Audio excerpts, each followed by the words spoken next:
Let's go. Okay. I'll give it a few minutes, see if anyone pops in, but it's New Year's Eve. I'm not really expecting anyone. And if I sound a bit weird, I think I'm coming down with a cold, so I sound a bit nasally. Now, I made the silly mistake last night of getting in a muddle with the slides and my recording. So forgive me for just checking right now what I'm actually looking at. Yes, I'm attending my own seminar so I can see what I'm actually recording. Yay, I can see myself, I can see the screen, I can see the slides. Eh. So I ended up recording completely the wrong thing visually. My voice is on it, so I had to reset it. Someone has cleverly kind of put my voice on what should have been the slide that should have been, and that will now go up in the group momentarily. And then this will go up on the group um when this is recorded at the end of it. So I'm going to start today, day 2 of the challenge. Change your mind, change your life. Now we're going to talk tonight about the keys of imagination and feeling. And tonight is very inspired by a gentleman called Neville Goddard, who wrote a book called Feeling is the Secret. And he really is the master. And if you can go study him, read his books, look at the YouTubes about him, you will love it. I think of, and I've studied many, many, many people. His concept is so easy, and we're going to discuss it tonight. So he's simple to understand and it works. He doesn't go into the science. He was a man maybe before the science, but in fact, now we have the neuroscience to back up everything he said. And you can, if you want, go and look at other neuroscientists to find the science behind it. But we're going to focus on literally the tools that he taught and how to actually now create your goals. No, so just a little quick recap. Yesterday, we talked about goals, we talked about vision, we talked about getting clear on what you really, really want. And that is the key, because if you don't know what you want, if you aren't certain about who you are and what you're here to do, you will be wishy-washy. And without commitment and conviction and certainty, you do not have the magic and the extra energy and the boost. So I don't think I mentioned last night something called Ikigai. So Ikigai is when you bring the things that you love with the things that you're good at, with the things that other people need together. So you can see you can be very, very powerful in the world if you're doing what you love, you do what you're good at, and other people need that thing. So that's actually an incredible way to sell your expertise, your business, or serve in the world. And it doesn't have to be a business. Your expertise could be like being a mother. So maybe you will love being a mother. You're incredibly maternal, very loving, very adoring, and your service is to be an incredible mother to some children. So it doesn't, when people think Ikigai, they usually think of business. It doesn't have to be that way. There are people who just are fantastic people in familial situations, or simple situations, or they could be multimillionaires. They could be Elon Musk or Donald Trump as well. So I want to just go back and make sure that you do actually do this. Will you please write down your goals? Will you please write down your goals as if they've been done? I don't want the difference between a wish and a goal. A wish is something that you wish would happen. I would like to go on holiday to Ibiza. I would like to make $1 million. That is not a goal. Okay. And saying I intend to have $1 million, that's kind of getting closer. But to actually say that you are certain and know that $1 million is coming because you've already agreed it and done everything and you are who it is and everything in your life actually fits with that $1 million, that is to set a real goal. So if you actually write your goals as if you've already achieved them, it is more powerful, tricks your mind, and it stops your mind doing the limiting belief thing I'm going to talk about in a minute, and it still will use its limiting beliefs. But if you set, so basically what I'm saying is set I am goals, okay? I am a multi-millionaire. I am a gold medalist. I am a happily married mother of 2 living in a cottage in the countryside. Whatever your thing is, see it as done. And we're going to talk a little bit more about that in a minute. but as you write your goals, just see them as done. So one thing you can do, and I didn't mention this yesterday, is you can write a letter about what you've accomplished and write the letter for a year's time, or if you're a bit thinking you need more time, 5 years' time, and write the letter in that in 2025, I started my business. In 2026, I got married. In 2027, I made my first six-figure month, whatever. And you're going to flesh it out. Like if you were writing to yourself in the future and tell the story of what you've accomplished in the interim. So if it's a year's time, it's what have you accomplished this year? And again, writing as if you have accomplished it, not just checking my I'm still the feed's good. You're actually writing it as if it's done. I don't know, there are some more spiritual speakers out there, and they'll often say, and it is done. You'll hear them say that, like, and it is done. So there's a reason they do that, because like they're putting the energy out that it is agreed, it is done, it is certain. And the more we put the certainty of the energy now, if you start to go study quantum physics, you'll realize that everything is energy. And as crazy as it sounds, we are all connected energetically, and your thoughts can actually affect everything. I know that because when I get emotionally stressed, my tech always goes wrong. My computer freezes, my phone freezes. And I have a lot of what I call woo-woo friends who are really out there energetically. They're energy healers and things, and they can't do tech. And the reason is it's like the vibration is too energetic. Tech likes neutral, solid energy. And those of us who are passionate or emotional, it doesn't like us very much. Now, that's going to sound like I'm a raving lunatic. I really think it does sound like that. But think about how nerds, the nerdy kind of people who are super brainy and really good with computer software and stuff like that, they tend to be, they're not emotional. I mean, like think of Elon Musk. I mean, okay, we saw him dancing around recently with the Trump thing, but he's always been like serious. So he's like very focused and he works really hard, that he doesn't sort of cry one day and laugh the next, So I think tech doesn't appreciate emotion. But anyway, that's just my personal theory. But it is true that if we are we have to be, I've gone off on a tangent now. Hang on, what was I talking about the letter? And energy, that's right.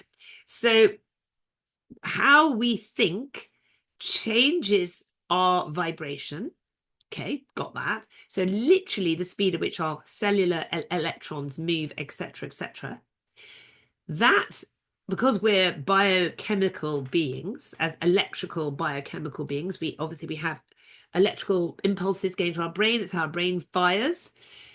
We have this thing called neural pathways, and we can communicate. One part of our brain communicates with another, and like a big computer is rather like a computer. Our brain's like a computer and fires across. And then we have this chemical body, which our brain affects. Did you know that when you smile, you increase your happy dopamine levels? It just doing this is chemically changing my body as I speak. Did you know that when I frown, that is increasing my cortisol? So worrying, stressing actually makes you chemically sick. And being happy increases your feel-good chemicals, which helps you relax, which makes you feel better, which creates more feel-good chemicals, and it goes up and up. And you can spiral up and you can spiral down. So this is something to really be aware of. So when I talk about your vibe, your vibration, I'm not being woo-woo. I'm not kind of being like, and you're speaking to God or the heavens or the spirits, or, now if you believe that you're speaking to God or the spirits, that's great. It's absolutely fine. And maybe you are. I don't want to say it's right or wrong, but what I'm saying is if you don't believe, it works just the same. Because it's not, there's some real science into how our mind works and how we think, okay? And how our thoughts, our emotions and our thoughts are connected. Actions, emotions and thoughts. And unfortunately, We often have a thought, thinking. Remember, this is about how to change your mind to change your life. We have a thought which leads to an emotion, which then leads to more thoughts and actions that are either up or down. But it's because of the chemistry. It's because of the chemistry. And also, if you constantly, your brain gets really good at repetition of whatever it does. So if you're constantly anxious and fearful, it gets really good at doing fear. Then it will see demons at every corner. It'll always be waiting for the bad man to get them. If you're somebody who's very positive, so this is why it works. Like, this is why positivity works. You develop the kind of optimistic pathways in your brain that believe that life is working for you. So when things go wrong, you kind of go, oh, well, that's surprising, but there must be something, there must be a silver lining. There will be something that'll come out of this. There's a reason I've missed that flight. There's a reason I've not got this or not got that. Okay. There is science, and it's really not in the I haven't got time here tonight to go into it, but there is science to support everything I've said here. It isn't woo-woo. I'm not making it up. You don't have to believe in any spiritual aspects. There probably are, but I personally believe there are spiritual aspects, but then the spiritual aspects and the science are gradually colluding, and I think we'll understand about maybe ultimate spirits, ghosts. Do we die? All this is going to be scientifically explainable, and possibly there's multiple timelines. And this is all stuff at the moment that sounds like crazy talk, but that's only because most people don't have the science. But we're starting to find the science behind it. We're starting to be able to prove what was in the past witchcraft. Okay, well, witchcraft used to be like if you gave someone some herbs and they got better, you were a witch. But we now know just the medicinal value of herbs and things. So bear that in mind.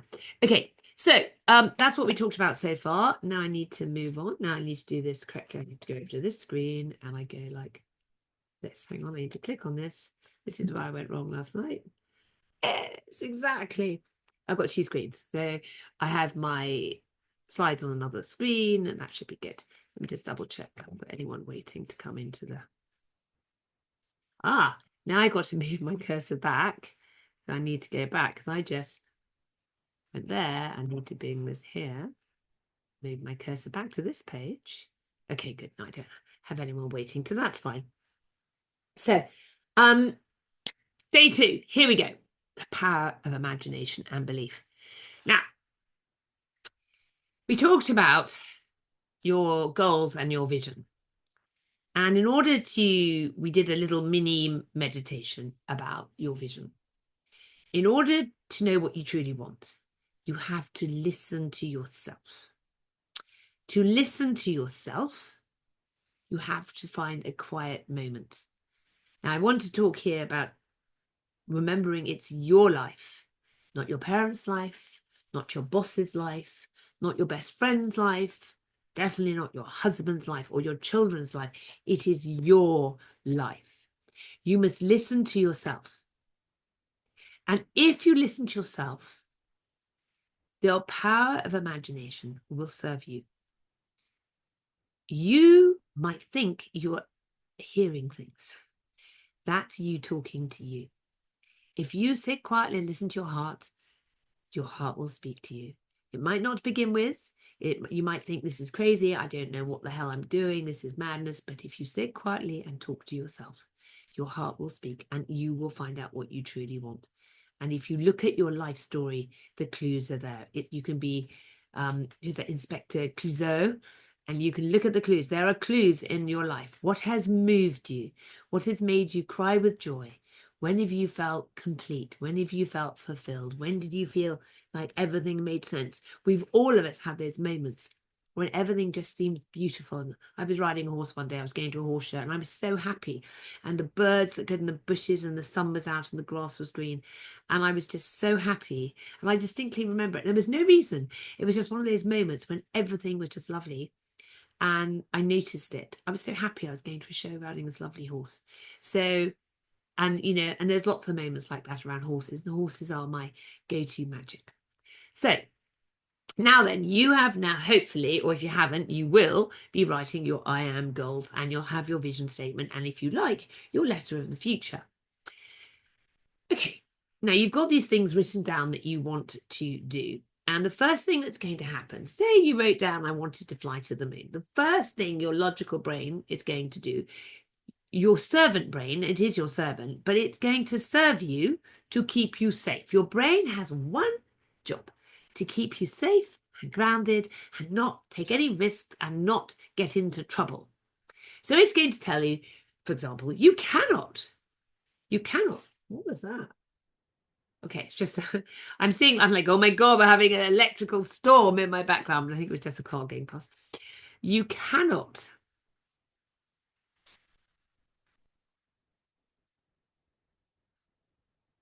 Hang on a second. I'll be right back. Thank you. I'm like an electrical storm or something. I wasn't delighted it was you. Take care. Thank you.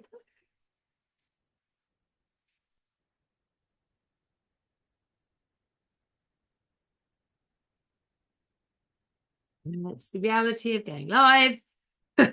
Someone is actually bringing me a parcel. There, where was I?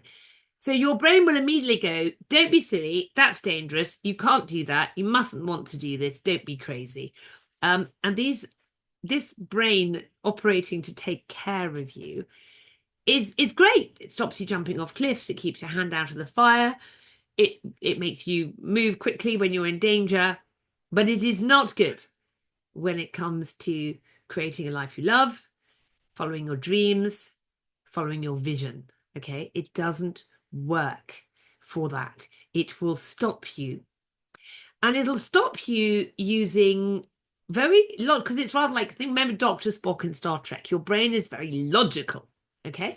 And it's going to go, remember that time when you were 5 and you got up and you tried to run very, very fast and win the race, and you fell over and everyone laughed at you and you cut your knee, and you decided athletics wasn't for you and you would never, ever run in a race again. Okay. And you decided you weren't for sport. And you made that decision age 5. That is a very common thing that people do, incidentally. It sounds like a funny example, but we often have bad experiences in our first 7 or 8 years. And they may not be very bad, like they're not life-threatening, like he cut his knee. Like this is an example, you fell over, you cut your knee. But in your brain, that was like a massive failure and it was humiliating. And you made that event mean something. This is one of the ways our brain tricks us. You made that running meant you get humiliated. Now, that's what you made up about the event. It's how you perceived it, how you felt about it. Remember that key word, felt about it. See, how we feel about things is then how they control us, because the emotions lead, remember, thoughts and emotions kind of go backwards and forwards. So you have an emotion, so you have a feeling of humiliation as a 5-year-old, everyone laughed at you, you cut your knee, you got physical pain, you got mental pain, you got humiliation, and you make all that be that running is a bad thing, or that you're not good at sport. So you like made these mental links that didn't exist. So what actually happened is you fell over and you cut your knee. And that is all that happened. But you will think, but your brain will link it up to make other assumptions. Okay, assumptions, another word, remember, feeling, assumption. So you can see that assuming things is very, very powerful. Unfortunately, our lovely brain servant makes the assumption that when anything bad happens to us, particularly in our fundamental years, that it now needs to protect us from having that happen again. So it tells us, danger, danger, danger, don't run. Really bad idea. So now, what's that to do with you starting a business, for example? Okay, it learns the danger signs of being at risk. And then it's going to go, remember that time that you ran and you hurt yourself age 5. Now, if you start this business and you go to the bank and you borrow money to start this business with your software company, oh my God, you're going to get humiliated, physically hurt, and mentally hurt as well. And even though that's ridiculous, you're not going to get physically hurt from the bank. It's going to go, yeah, but that's that dangerous thing. You mustn't do dangerous things. Okay. So this is really, really important. So we've got feeling, we've got assumption, And then remember, we've got the imagination and belief. So these are all key words that we're talking about here. As a child, you're often made assumptions about things that happened and then you try to protect yourself for the rest of your life from those things. You cannot imagine overcoming that because your imagination is limited by these beliefs that were found in your childhood. So you can overcome it, but you actually have to be conscious of where you're being held back by these beliefs so that you can almost laugh at it. So you could like laugh at yourself as a 5-year-old. Go, that was so funny. I have these crazy feelings of fear because I fell over when I was 5. I think I'm not sporty. But actually, look, my biceps are really strong. I've gone to the gym and now I'm really fit. I am sporty. I never believed I could actually run a marathon because there are people who've never run their life, run marathons age 70. Okay, because they all thought they weren't sporty and then they found they could do it because they believed they weren't on the basis of whatever thing they worked out earlier. Or someone said to them, sometimes people just tell you, you're no good at that. You're never going to be any good at that. Okay. I mean, someone said to me, you will, well, they actually told me you will never go to the Olympics, which is an awful thing to say to someone age 8. And then someone else said, no man will have you. You're too crazy. There might be some truth in that, but anyway, but no, not really. And again, terrible thing to say to someone. Look, I'm just going to have a slurp of tea. So hopefully I'm making sense here. We have limiting beliefs, and then we have this assumption based around them. Now, what if, and this is where the power of imagination and belief can be put on your side as opposed to against you. What if we took control of the imagination? What if we learn what the negative and limiting beliefs are and then rewrite the book? What if every time you have a I can't do that because moment, you counter it? And one of the ways of countering it, and is a curious word, is possibility. Because you might say, well, I can't win a gold medal. I am not a runner. I'm not athletic. I really like to run 100 meters. I love to train to be an athlete, but it's not my thing. And your brain goes, yeah, you're rubbish at that. You can never do that. And then you can say, but what if it was possible? What if it was possible? Is there any possibility? Now, possibility isn't certainty. You're not saying, oh, you absolutely can do that, but you're also allowing for your brain to be a bit like, it might be possible.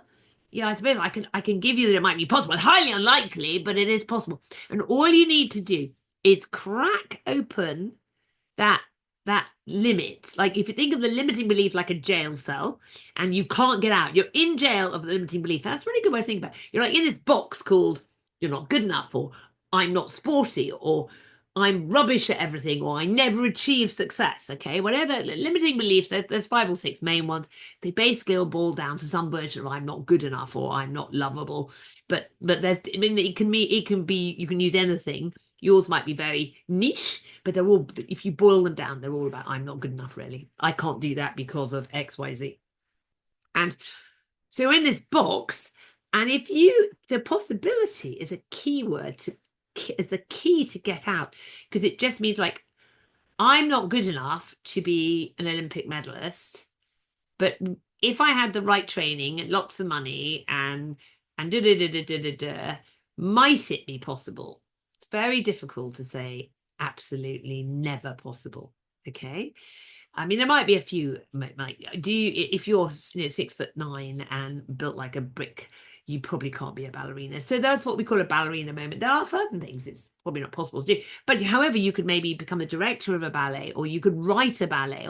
So ballet is your thing and you can't be a ballerina. There's many, many, many other ways that you could assume that passion. So, okay, hopefully you understand what I'm saying here. So now we're going to go on to, and I sort of bear with me here. We're talking about the law of assumption. And we talked about you've assumed you're no good at something. Say you fell over and you cut your knee and you're no good at sport. But we can actually make that work for us by going back and looking at the event where we cut our knee and makes it mean something different. We can either neutralize it by saying it didn't mean anything. Anyone can do that. Or you can be more powerful and say, well, actually, I fell over, everyone laughed at me, but you know what? I got up and I was okay. And mummy gave me a hug. I'm loved. And I got up and I survived the humiliation. So you can then change the story that you have in your head about the events and make it into something empowering. And that takes all the power away from it. And you've just opened that jail cell of I'm not good enough or I can't run in a race. You just opened a chink. That means you are then able to use your power of imagination to what if things are different? What if I got it wrong? What if I'm not rubbish? What if I'm not stupid? What if I'm not bad at maths? What if I'm truly creative, really? What if I actually can paint? And when they laughed at me in art class, they were wrong because actually look at my drawings now I can do, you know, blah, blah, blah. You get the idea. Okay, so I think I've got a slide. So, so just as it says here, Neville Goddard has always said, assume the feeling of the wish fulfilled. And I'm going to go back and talk a little bit more about feelings on the next slide, I think. So I'm going to stick on my own.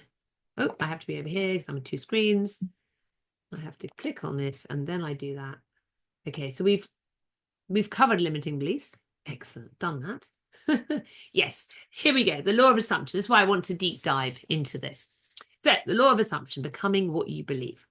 So you are not an empty plate. This is why some people, I love to use Boris Johnson. He was a former Prime Minister of Great Britain.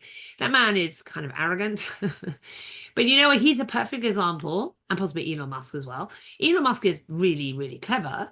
I don't know that Boris Johnson is obviously clever, but his more socialized assumption that he's brilliant, okay? I don't know that Boris is that brilliant, actually, but he believes he is, which amounts to the same thing. Elon Musk is probably very clever. He also thinks he's brilliant. But so they kind of both have massive roles in society. Boris is probably not so smart. Elon's very smart. Same level of success. Well, Boris is not a billionaire, but he's not a scientist either, and that's why he doesn't, you know, you don't get paid so much to be prime minister. But you see my point. It's what they believe about themselves. So our identity creates our reality. What we think about ourselves, what we believe. We've already talked about the limiting beliefs, and we've talked about what you think is possible for yourself defines what you can do. So we're going back to our goals and our vision. If we don't think it's possible, we can't do it because you're going to sabotage yourself. Even if you actually can do it, you're going to say, I can't do it, I'm no good. And you're going to get depressed, anxious, fearful. You're going to screw up. And your energy, going back to that energy thing, it's going to make you sick. It's going to make you tired. It's going to make you stressed. It's going to make you fall down and not be able to do what you want.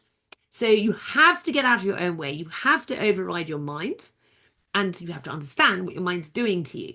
And people like Boris Johnson, Elon Musk, they do have doubts. They do have the limiting beliefs, but they also have, because they've got some law of assumption, maybe from their childhood. Don't forget, you can have negative things happen in your childhood. You're going to have positive things, but if you're very, very clever, you realize I'm really clever. No matter what happens, I can work my way out of it. Or in Boris Johnson's case, you're like special, whatever his dad said to him. So he just thinks he can walk on water. So you get it both ways. Every single person will have some limiting beliefs. But some people have what kind of winning formula called winning formulas, like a winning formula that cancels out or overpowers their limiting beliefs. And those are the kind of people for whom everything works. You know, they make millions and millions. They just, everything they do works. They have beautiful children, beautiful husband, beautiful home. Everything they do, nothing ever fails. You know, there are actually people like that. And it's kind of like they have any doubt. It's very rare, incidentally. It's not very normal, but they do exist. You meet your person like that. And then, like, I've met some young people for like A star in every exam, and when they fail for the first time, like I know a young man who failed his driver's license, and he was almost suicidal over it because he had never failed in his life. So that's somebody who just really believed everything was going to be so easy for him because it always had been. They struggled when it didn't work, and it wasn't my son, it was somebody else's son. But you know, we are such complex beings, but it's not like we're all the same. So we all have limiting beliefs, we all have winning formulas, and we all have an identity that creates our reality. Now, if you change your identity, your life changes. if you change your story about your life, because your identity, where does it exist? It exists in your head. And if you describe yourself, oh, I'm no good at sport, going back to that simple example, I'm no good at sport because I fell over when I was 5, I cut my knee, and I decided I'm never going to be any good at sport. You don't remember the story, you just remember I'm no good at sport. I don't do athletics, you'll say. So it's become your identity. It's become a story about yourself. Okay, your story and identity are tied in together.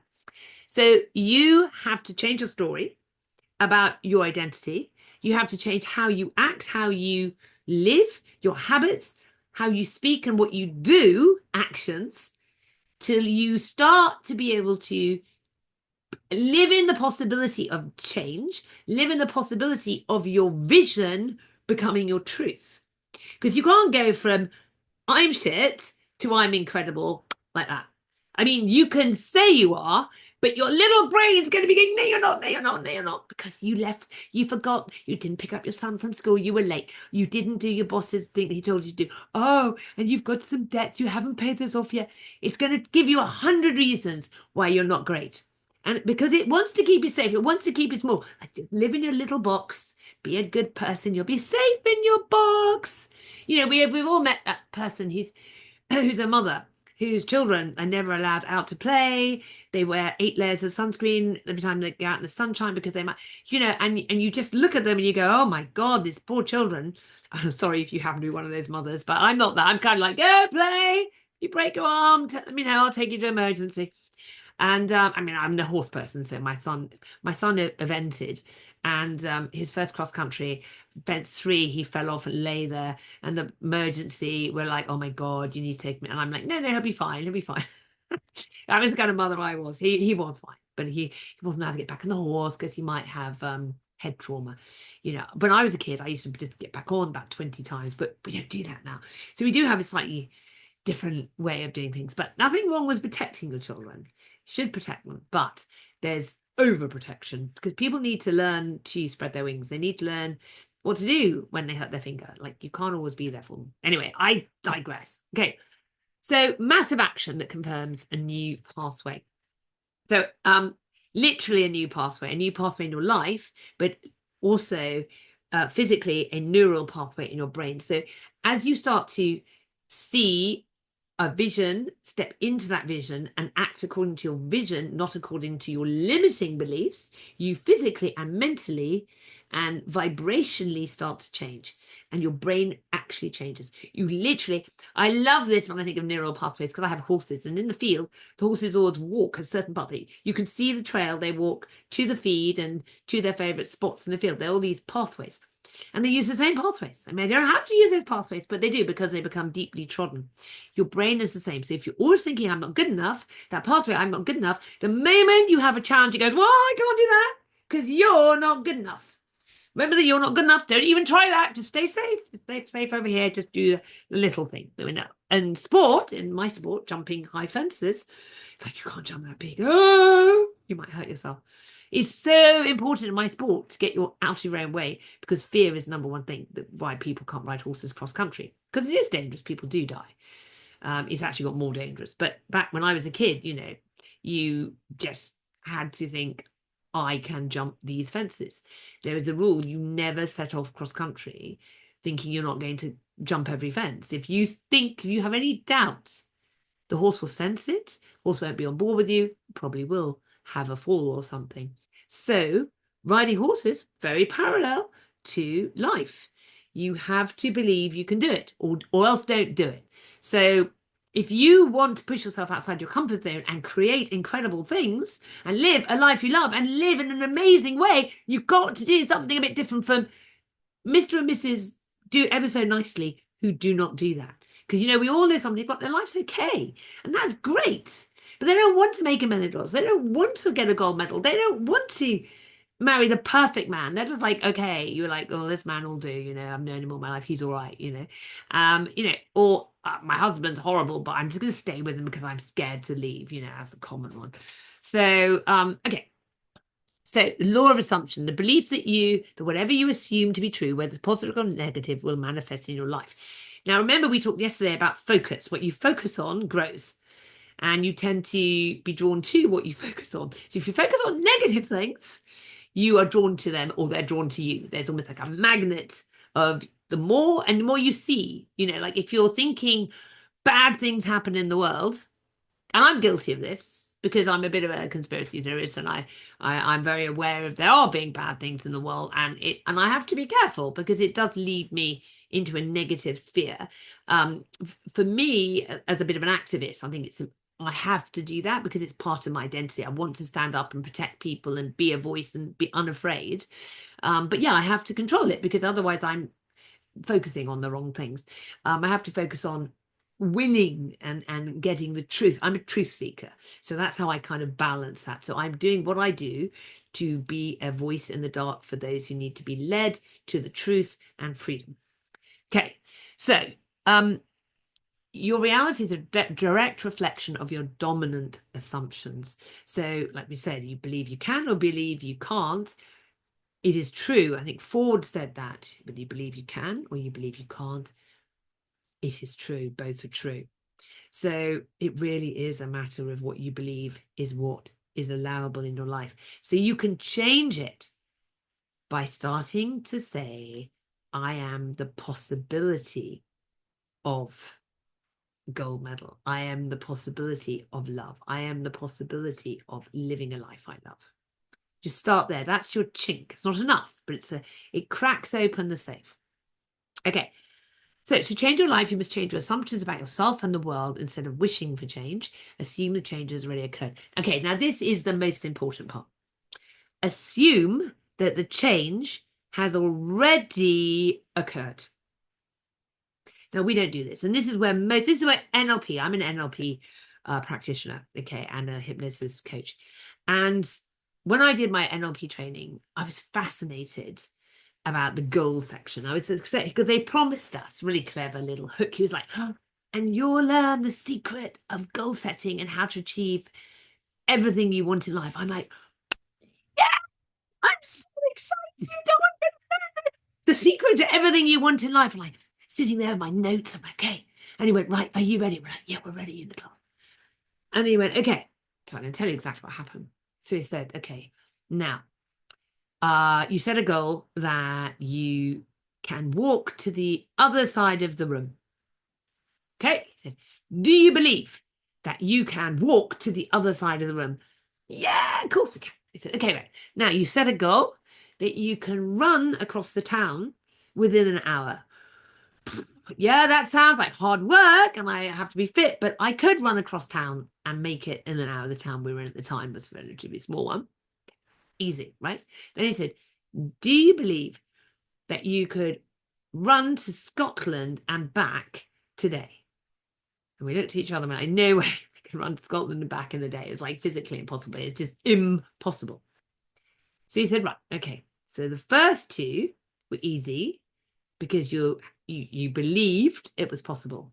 The third one was impossible because your brain said it was physically impossible. So you had this dead end limit. So he just said to you, so goals are possible when you believe in them, and they're not possible when you don't. Okay, so this particular example, running to Scotland, obviously a little bit crazy because it's physically impossible. But you could crack open that jail by saying, could I run to Scotland in some way that means I ran to Scotland and back, and I've got a good one. I've just thought of a solution for this. That I tick that box, but it's maybe not as our first thing. So think running to Scotland and back. You assume you're going to run on your own 2 feet all the way back. What if you got on a plane and you were running on the plane all the way to Scotland, and then you got there and you got another plane and you ran on the plane all the way back? You would have run to Scotland and back within a day easily. You probably don't know Laurie as well. Now that isn't, of course, I've just cheated, but that's a silly example. But that's thinking outside the box. That is looking for the possibility and kind of what I call like going round the corners, looking around the outside of the box, cheating, looking around the corner. It's a silly example, maybe not a good one, but it is an example of how once I believe that I could run to Scotland and back in a plane, I believe it is possible to say I can run to Scotland and back in a day. Once I believe in it, then I can say, yes, I can do that. It's all about your belief. Do you believe that you can, my sport, you can finish the cross-country course? If you believe you cannot, your horse cannot do it, the chances of you succeeding are very, very low. In order to successfully achieve a goal, you must believe in it. That is why it is easy to succeed in simple goals that are ridiculously simple, like, can I walk across the room? Belief is the key. So the goal has to be believable. You have to find a way to make it believable. That doesn't mean that the goals just have to be simple, but you have to find a way to open that box, to crack it open, to find the possibility that the goal is potentially doable, that you believe there will be a way. Okay? Okay, so now back to the change that's already occurred. You need to assume when you set the vision for your life that you can change your life. That's your biggest assumption. You have to believe change is possible. How do you do that?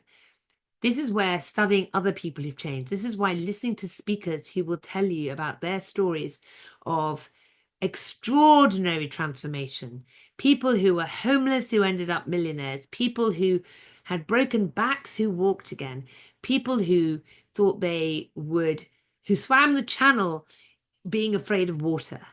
There are extraordinary, this is why we love their stories, because they challenge our beliefs, they challenge our limits. And this is what you have to do. You have to challenge your limits, and then you have to assume it's possible.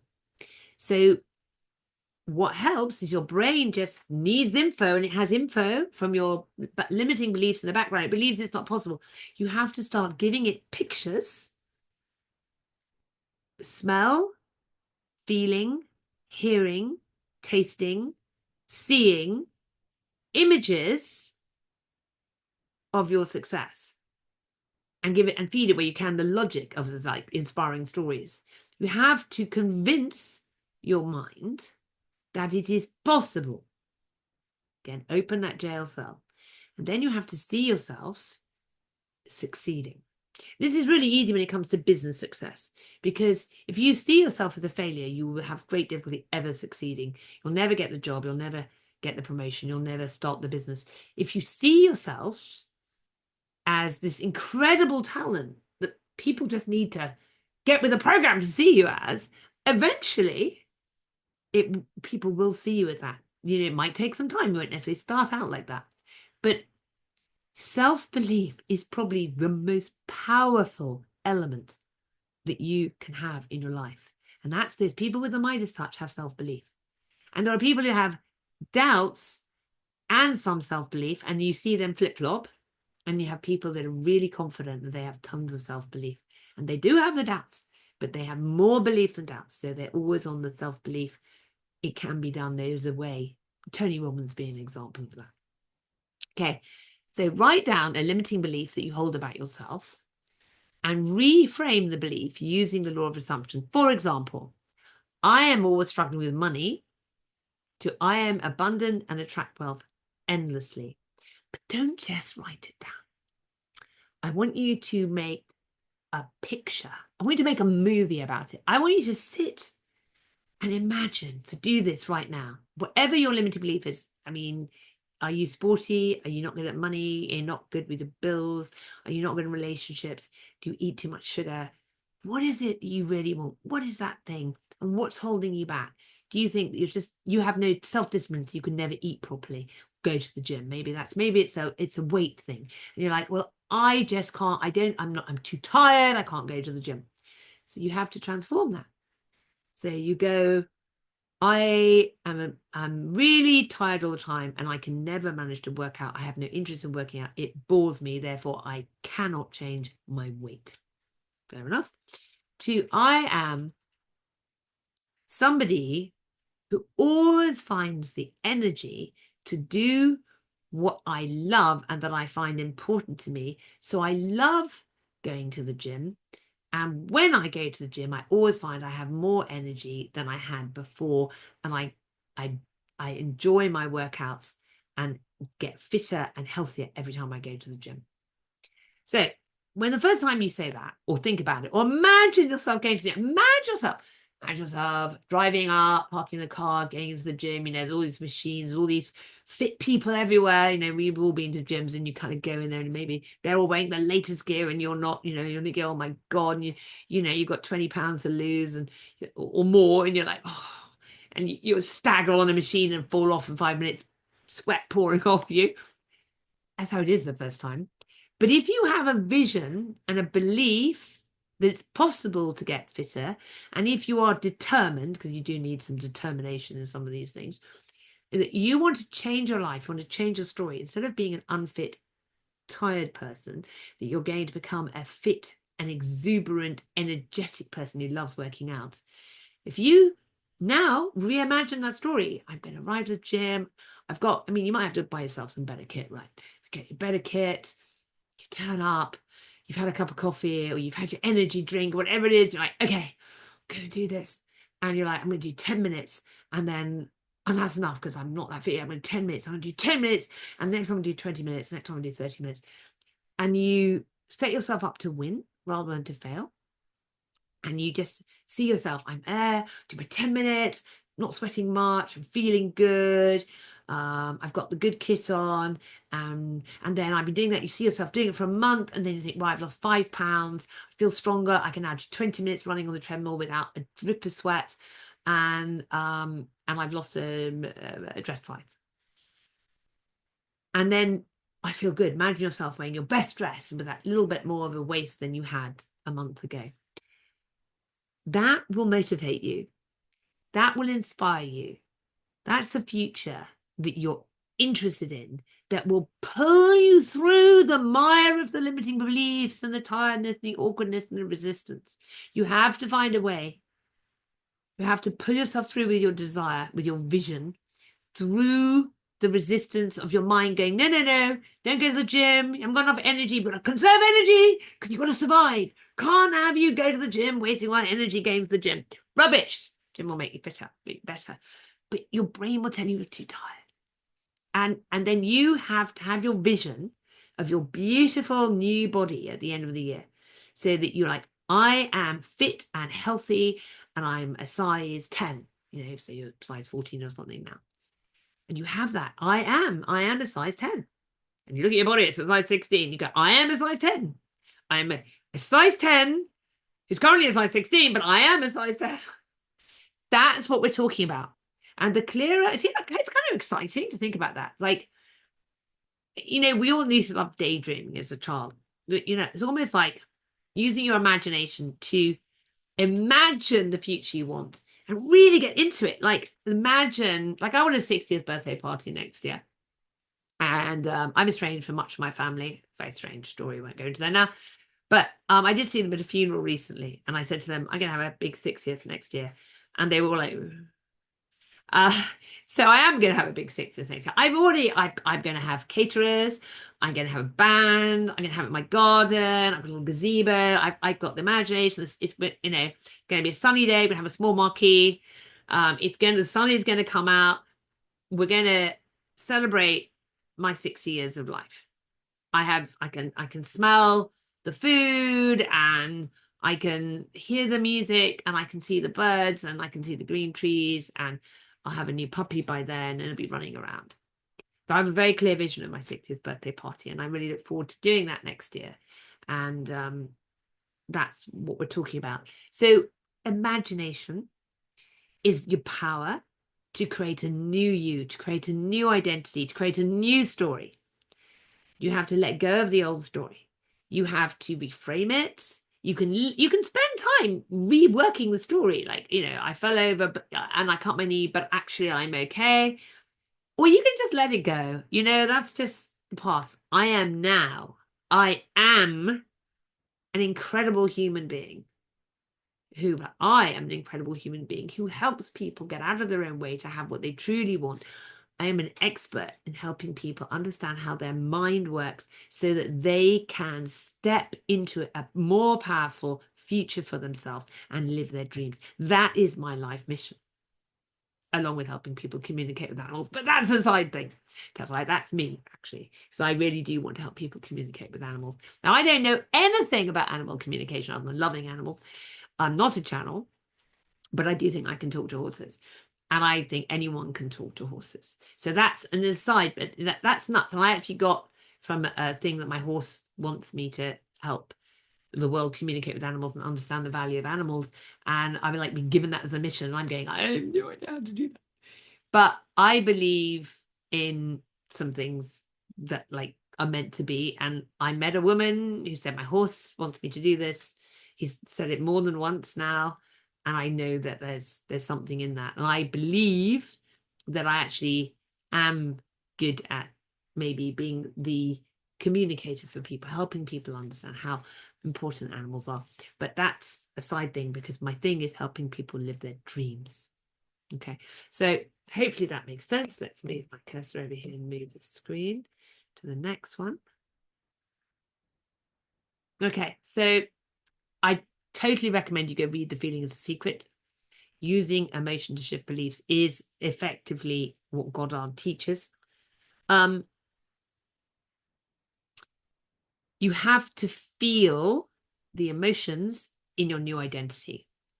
So, because that, going back to the science, changes the chemistry and the physiology of your body. It'll change your heart rate, it'll change your brain, it'll change your blood pressure, it'll change everything in your body. And things that we don't quite understand. It'll change your cellular vibration, stuff that they haven't quite linked up yet. Okay, it'll do all of that.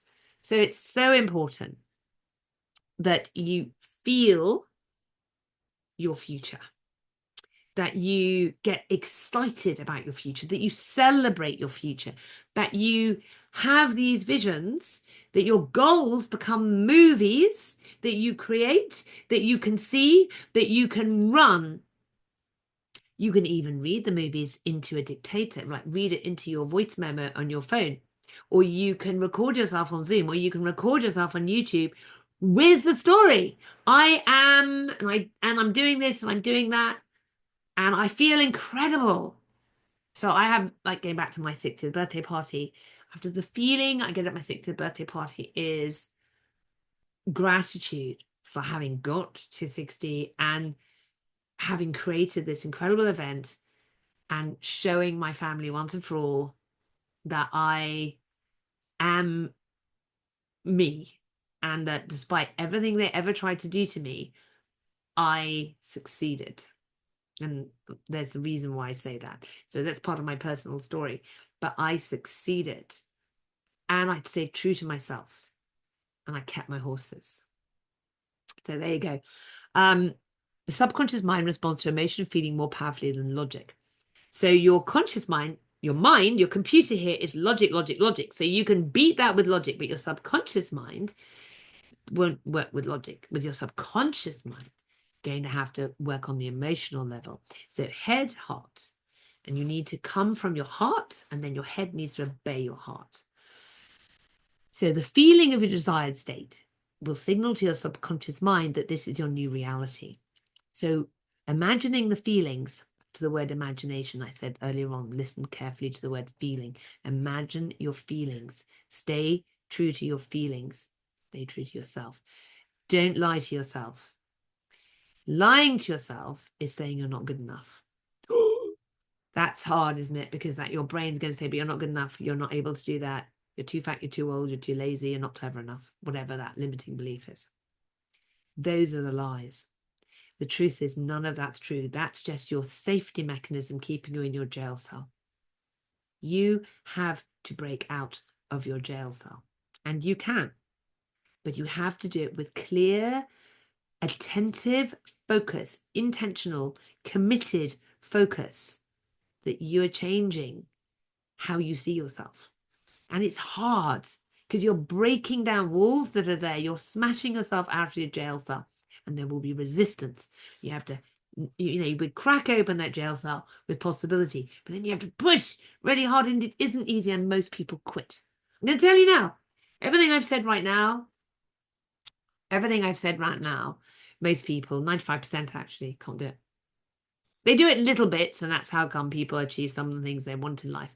But very few people get all that they want, and very, very, very few people really create lives they truly love. Most people lead, to be honest, somewhat mediocre, moderate lives, and that's not their fault. It's no one's fault. It's because they don't know what I'm telling you. No one taught them this. They just muddled through.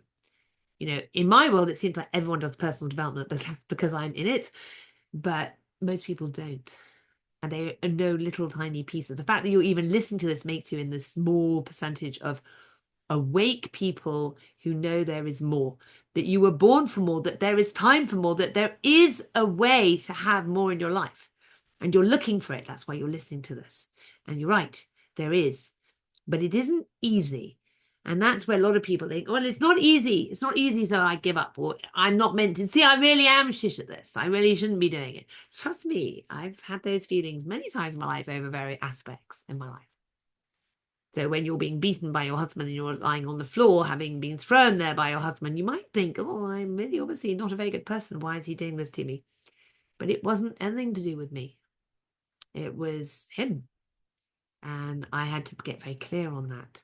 But actually, that things like events like that, they break you or they make you. Yes, the trauma hurts. Yes, it damages us. But if you find a way to grow from them, you will grow stronger. You will learn from the trauma. And in my case, it means I can help others because I have been there. I have literally been on the floor. Saturation meditation, focus on a single positive feeling, joy or gratitude, and allow it to saturate your entire being as if your desire is already fulfilled. So this is something you can do for fun. It's back with the imagination. You can sit there and you can soak in a positive emotion. And that's like giving yourself a bath in bliss. Okay. And it requires a lot of focus. You do need to be able to meditate, and meditation means that every time your brain goes off into some story, you just bring it back to the feeling.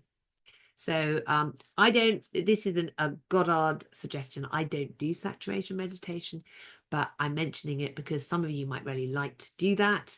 Focus on a single positive feeling, gratitude, and just I'm grateful, I'm grateful, I'm grateful. Try it. It might work for you. And that is why I'm recommending you read the book. There's lots and lots of things that will work for different people in finding a way to control your mind to change your life. So I might give you some ideas and you might find some other ways. There's more than one way, but it's all the basic thing. You take your limiting beliefs, you create a vision, and you step into it. That's it. I mean, if you read, no matter which guru you go to, old or new, the neuroscientists, they're saying the same thing. They just say it more scientifically. It's all the same. Where your focus goes, your energy flows. So what you give attention, you get more of. So if you give attention to your negative side, you get more of that. You give attention to your positive side, you get more of that. If you saturate yourself with a focus on a positive feeling, a joy, a gratitude, that actually gives you a wonderful lift chemically, and you can get more of that. Okay, moving on.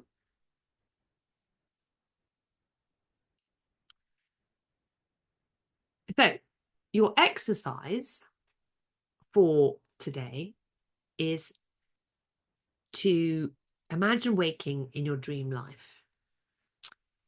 And I want you to spend 5 minutes closing your eyes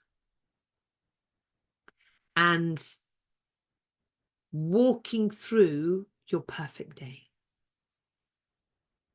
You wake up. What are the sheets? What's the bed? Where's the window? Who are you with? Are you alone? Do you have a dog on the bed? Sunny day. Where are you? In Switzerland? You're in England? You're in Argentina? Do you have breakfast? Do you go walking, go running? Do you go to the gym? Do you have a business? Are you in Bali and you're an online coach? Are you running a CEO of a hotel in China? What is it? but see it in detail, the sights, the sounds, the feelings, experiences, detail, detail, detail. The more detail, the better. And like I said, we have the technology now. Record it. Record yourself. Speak it. See it. Either make notes or, better still, make a little movie. Record yourself. Then play back that movie. Then imagine it again and create another movie, and then keep adding more to it. The more real you make this, like you are creating your life. What if you believe you really are creating your life? Imagine that this actually is going to make a difference. Don't think, oh, we're just doing this exercise. Lisa told me it's a really stupid idea, but I'll do it anyway. No, no, no, no. Really take control. But what's the worst that can happen? You waste a few minutes. What's the best that can happen? You start to create that possibility to create a life you love. If you could, because I'm supposed to post this, it's a note to post it. If you could fast forward to the best version of your life, what would you see? Share a vivid detail below. Go on the group and write down a vivid detail of your vision, your movie that you've created. Your goal has become a little movie. Share a detail.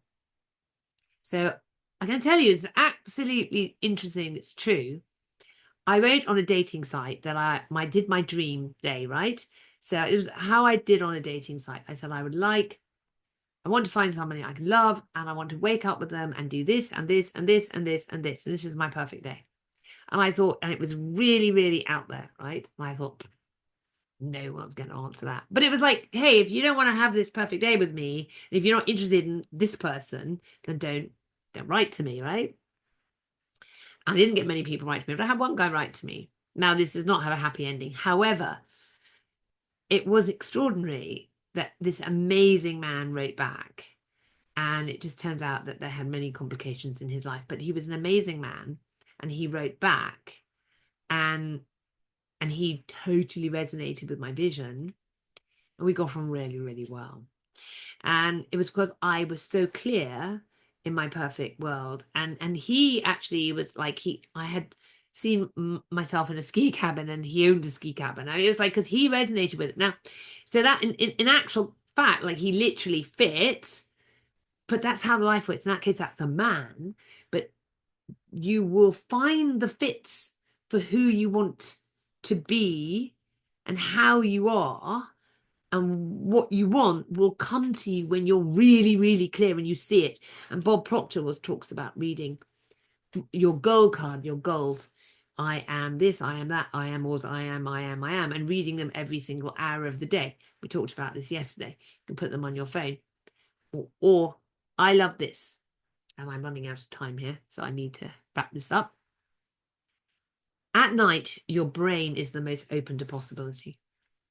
So what you need to do when you go to bed, before you go to bed every single night, you need to do a mini meditation where you imagine your goals, you do your little mini movie, you see yourself in the future exactly as you want, and you can leave it at that. You can just do a little mini movie, or you can then ask for guidance from your higher self, or whatever you believe, or just from your heart, yourself.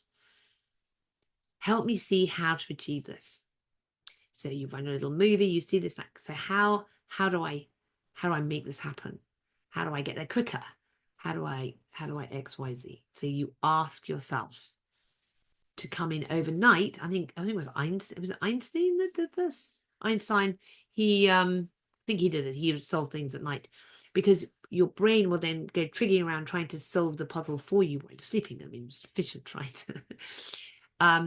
But you're the most open to reprogramming your brain just before you fall asleep. So read your movie, or write down your goals, rewrite, reread, and then sleep them under your pillow if you like. I tell the young people I work with when I do this horse coaching, speaking with horses, walking with horses thing I do. And I tell the young people to write down the 3 things they really want in life, and then to look at that every single night before they go to bed. I don't tell them any of the sophisticated stuff. I just tell them to do that. It makes a difference, because people don't normally think about what they want. It forces them to think about what they want. and they look at it every night, and they might go, actually, I don't want this anymore, but they find out, and then their subconscious will start creating it for them. All you have to do is read your goals, or you'll read your little mini movie statement every night. And even better if you then ask for guidance. 5 minutes, last thing before you go to bed. So there you go. It's a really hot tip there. And that's Napoleon Hill thing that they teach in the Napoleon Hill Institute. Okay, so let me see. Do I have anything else to give you for this? Let's just see. I think we've got there. Right. So, homework and further study. Keep a manifestation journal. I haven't even used the word manifestation, incidentally, because I think it has connotations for being a bit woo-woo. And so I'm not against woo-woo, but I have been in the past against it. And I had a real, like, it's all just made up, and you have to wear caftans and you have to go around, and that isn't who I am. So Tony Robbins really helped me get over that, because he's not like that, and yet he talks about a lot of it. I even don't think he uses the word manifestation though, but anyway, it doesn't matter whether you use it or not. It is, when we create, we're manifesting. Keep a manifestation journal. You can keep a note of what's holding you back, your limiting beliefs, and then write down your new assumptions, your new universe you're creating. And you can just diary the changes, how you feel. You say it reinforces the practice and helps build belief in your change, because you do need to believe in your change. Books to read: Feelings the Secret by Neville Goddard. There's Tony Robbins talks about this book, started him, I think. Jim Rohn was his first mentor, but I think maybe even before that or during that, he read a book called The Magic of Believing by Claude Bristol. I think you can still get it. And that's a really, really, really good book. And it's going to show, it's really all about the law of assumption, which is what The Feeling is the Secret is about. And you must read. If you're interested in business and succeeding, but even if you're not, it's still a great book. Think and Grow Rich by Napoleon Hill, or The Laws of Success by Napoleon Hill, or if you're really into a cool book, Outwitting the Devil by Napoleon Hill. That is a super cool book. And it's all the same thing. Everything I've told you about is covered in all these books, slightly differently, but it's always the same thing. You are what you think. You are what you think. You get what you think. You get what you focus on. Duh. You have to control your mind, because your mind will get in the way. Your mind holds you back. Your heart will deliver. Follow your heart, you'll live happily. Follow your head, you'll be limited. It's that simple. Okay, is there anything else? Anything else? Anything else? Anything else? Be determined. None of this is easy. It's all, excuse me, it's all easy, but none of it is, no, literally, it's all simple, but it's not easy. It requires dedication. It requires you to be determined to get the outcome that you want. Life is about getting where you want to go. What's the point of being here if you don't have nice things that you like, happy moments, joyful moments? You know, whether it's dogs, horses, skiing, gold medals, business, money, fit body, whatever it is you want. If you want it, what the hell is the point of being here if you're not going for it? Yeah? There's just no point. Don't go and get a life that just, you just go through every single day, emotions, and then you have a mortgage and you've got bills and you've got 2 kids and you've got to deal with that. And what do you want? I promise you'll be a better wife, you'll be a better mother, you'll be a better husband, you'll be a happier person if you actually find out what you truly want and don't deny yourself anymore, and refuse to lose, and refuse to accept mediocrity, and refuse a life that isn't what you want, even if it seems impossible. Remember, we have to crack open the gel, so we have to find the littlest possibility. Maybe you're 75 and you aren't going to run a marathon. Maybe you don't want to run a marathon. Okay, let's say that's fine. You don't want to run a marathon. You don't want, but what is it you want? You're 75, you can't go and be 20 again. But you can be the best 75-year-old. In fact, maybe you'll invent ways to become more useful at 75, and you'll change the world because you're determined to be fitter and healthier than most people at 75. So you can do something extraordinary at any age, at any time, but you have to want to do it. You have to find the magic. You have to find the motivation from your deepest desire of who you are and what matters to you. You must find your inner guidance. What do you really want? Ask yourself. And if you don't have a clue, everything I've said, you're like, well, that's all fine, but I haven't got a clue what I want. And, I'm just living my life. Start meditating and listening. And if you don't know how to meditate, there's no special thing to meditate. Just sit quietly and listen to yourself. I got stuck on that for years. I can't meditate because I kept thinking I had to sit cross-legged and all that kind of thing. No, you don't. 5 minutes. Sit there. Listen. Listen. Talk to yourself. You need to be your own best friend, but you need to listen to your heart, not your head, because your head is going to be like the critical voice. No, you can't do that. You can't do that. Your heart will go like, what if you could have a puppy? What if you could get a puppy? Your head goes, well, you can't afford a puppy. The puppy's too expensive. You're like, but a puppy would make me feel so happy and I wouldn't be lonely. But you still can't have a puppy because you can't afford it. And then you're like, but maybe my puppy and I could start a YouTube channel and I could do training the puppy. And then, when your head goes, well, maybe that'll pay some bills. And then, so your heart, you want a puppy, and it's going to inspire you through the love of the idea of having a puppy. Your brain then goes, oh, okay, we are getting a puppy. Right, I better think I have a way to make it work then. As opposed to saying, no, don't do it. Don't put your hand in the fire because we're going to put your hand in the fire. Let's wear a fireproof glove. Do you see? That's how it works. So you are in control of your destiny. But that's a lot of responsibility and most people don't want it. I have been there many times and I don't want to do this anymore. I took personal development and I chucked it away once. Having done so much in my 20s, I literally threw the book away, refused to do anything, said it was all rubbish. Of course, it wasn't rubbish, but that was my brain going, because I got really hurt when I was in an abusive relationship and it went, well, you did all that personal development, you still ended up in an abusive relationship, so it's rubbish. It wasn't really, because actually the personal development is the reason I'm okay despite the abuse. So it was actually preparing me to get through this. It gave me inner resources that the average person wouldn't have gotten through as easily as I did. So everything happens for a reason. And on that note, I'm going to love and leave you. Hopefully this has recorded properly.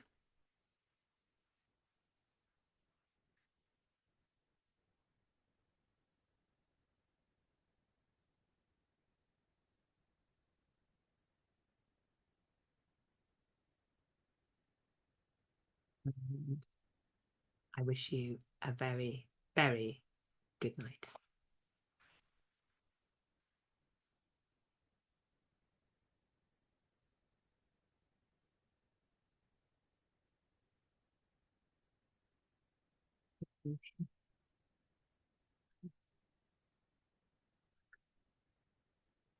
The end, because everything's over there.